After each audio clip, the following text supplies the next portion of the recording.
Programme Biden, le verdict du juge Drew B. Tipton ne devrait pas être connu avant la fin du mois prochain. La décision du juge Drew B. Tipton concernant le programme de libération conditionnelle humanitaire de l'administration de Joe Biden ne devrait pas être rendue publique avant la fin du mois prochain. Après 2 jours d'audience, le magistrat fédéral prépare son verdict, qui pourrait être annoncé à la fin du mois de septembre ou au début du mois d'octobre. C'est ce qu'ont déclaré plusieurs organisations de défense des droits des immigrants. Lors d'une conférence de presse tenue ce lundi, les représentants des organisations Justice Action Center, RES et du Center for Immigration Law and Policy ont exprimé leur optimisme quant à la possibilité de maintenir le programme. Pendant les 2 journées d'audience, le département américain de la sécurité intérieure ainsi que les organisations de défense des droits des immigrants ont plaidé en faveur du maintien du programme. Ils en ont profité pour présenter les témoignages de plusieurs parrains et bénéficiaires.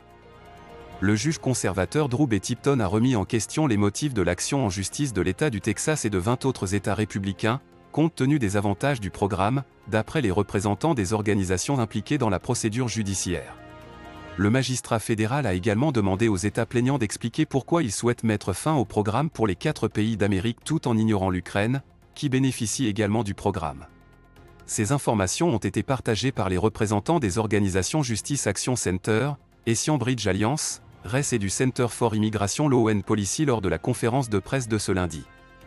Le gouvernement américain a vanté les résultats positifs du programme, ayant contribué à réduire considérablement le nombre de personnes tentant de franchir illégalement la frontière sud des États-Unis.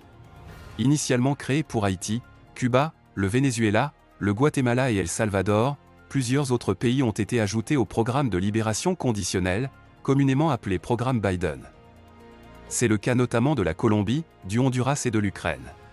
Ce dernier pays est exempt de l'action en justice intentée par les États républicains qui cherchent à tout prix à contrer cette politique migratoire de l'administration Biden, mise en place pour tenter de réduire le flux migratoire à la frontière américano-mexicaine. Les représentants des organisations ayant participé à la conférence de ce lundi sont Monica Langarica, avocate principale au Center for Immigration Law and Policy, Gerline Joseph, cofondatrice et directrice de Essian-Bridge Alliance, Karen Tinlin, fondatrice et directrice du Justice Action Center, et Javier Hidalgo, directeur juridique de RES. Ce reportage vidéo a été réalisé grâce à un texte de Caribbean Television Network transformé en version vidéo à l'aide du logiciel d'intelligence artificielle Synthesia. Vous pouvez lire le texte en visitant notre site internet www.ctninfo.com.